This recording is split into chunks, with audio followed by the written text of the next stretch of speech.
केंद्रीय कर्मचारियों की हो गई बल्ले बल्ले, एक साथ इतना बढ़ जाएगा वेतन। जान ले बेसिक सैलरी पर कितना प्रतिशत तक बढ़ सकता है वेतन। दरअसल सरकारी कर्मचारियों के वेतन में एक बार फिर बड़ा इजाफा देखने को मिल सकता है। केंद्रीय कैबिनेट ने मंगलवार को 8वें वेतन आयोग की टर्म ऑफ रेफरेंस को मंजूरी दे दी है। वेतन आयोग की सिफारिशों से लगभग 50 लाख केंद्रीय कर्मचारियों को और 69 लाख पेंशन भोगियों को इसका लाभ मिलेगा। आयोग में एक अध्यक्ष, एक सदस्य और एक सदस्य सचिव शामिल होंगे। यह अपने गठन की तिथि से 18 महीनों के भीतर अपनी सिफारिशें देगा। सर्वोच्च न्यायालय की पूर्व न्यायाधीश को इसके लिए चयनित किया गया है, जिसके बाद ही यहाँ पर तय हो पाएगा कि केंद्रीय कर्मचारियों के वेतन में कितने प्रतिशत की बढ़ोतरी हो सकती है।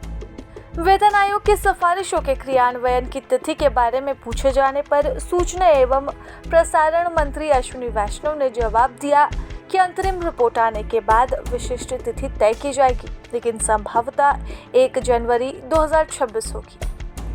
मंत्रिमंडल ने जनवरी 2025 में 8वें वेतन आयोग के गठन को सैद्धांतिक मंजूरी दे दी थी। इसकी सिफारिशों के आधार पर सरकार केंद्रीय कर्मियों और पेंशन धारकों को दी जाने वाली राशि तय करेगी। ऐसे में 8वां वेतन आयोग लागू होने के बाद सभी लेवल के कर्मचारियों की सैलरी में बढ़ोतरी तय मानी जा रही है। माना जा रहा है कि 8वें वेतन आयोग की सिफारिशें लागू होने के बाद लोअर डिवीजन क्लर्क यानी कि एलडीसी की सैलरी और पेंशन धारकों के पेंशन में बड़ा इजाफा हो सकता है। इसके बाद हम आगे जानेंगे कि आखिरकार यह इजाफा कितने तक का हो सकता है।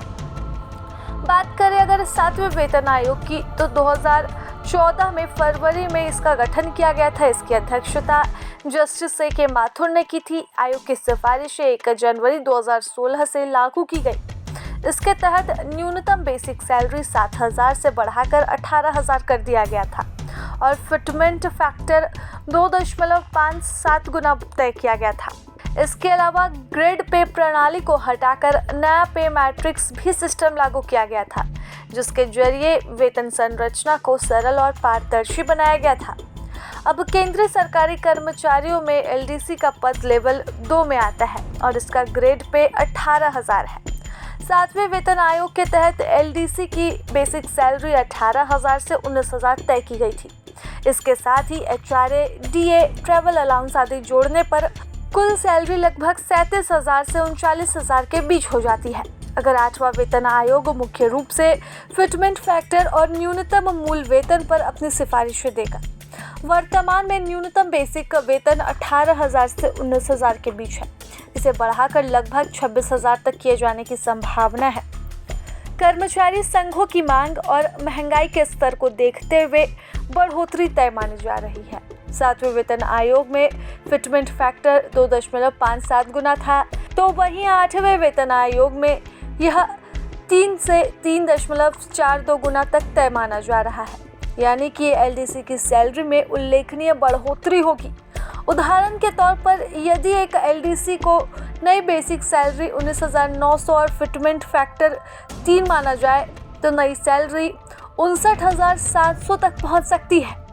ऐसे नए वेतन आयोग की सिफारिशों के बाद महंगाई भत्ता यदि ये 0 हो जाता है, पर यदि वर्तमान सैलरी आधार मानी जाए तो महंगाई को देखते हुए डीए भी बने रहेगा और सैलरी में कितनी बढ़ोतरी हो सकती है यह तो कैलकुलेशन ग्राफिक से ही समझ आ पाएगा।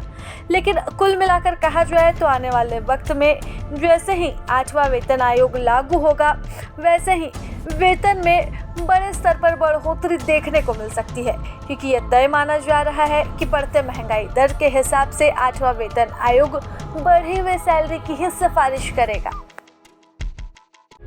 प्रभातखबर.com, विश्वास वही, रफ्तार नहीं।